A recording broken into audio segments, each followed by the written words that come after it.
Well, you would think a movie where there's a cursed phone app would be proof that Hollywood just has run out of ideas, but dang it if it didn't work to a degree.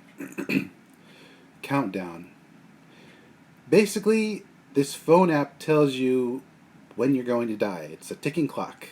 Technically, we all have a ticking clock, but this one actually shows it. Or this phone app actually shows it. But the weird thing is, if you somehow try to outwit the clock, you get tailed by a demon. Okay?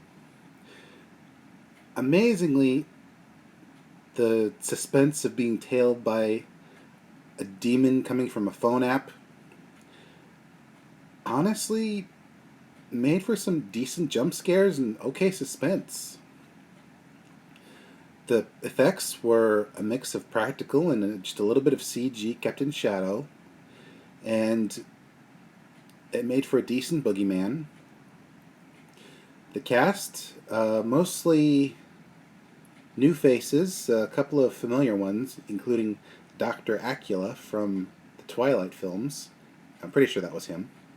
And a young guy who I know I just can't place his face. Plus, Ernie from the George Lopez show. Yeah, that was a shock. And everyone who survived and everyone who didn't survive, they were entertaining to a degree.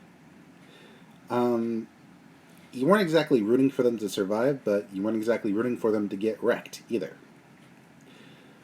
Um, the runtime is short and sweet. It doesn't overstay its welcome.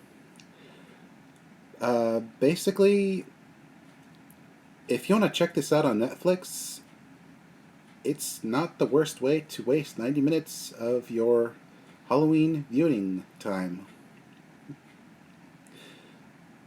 It's not exactly paramount for Halloween viewing. I mean, I'd prefer Scary Stories to Tell in the Dark or the latest Halloween flick, to be honest, but overall, this one wasn't a bad choice. I'm glad I saw it at least once. And you should see it at least once too. This is Mr. J signing out and reminding you just stick with Angry Birds. It's safer that way.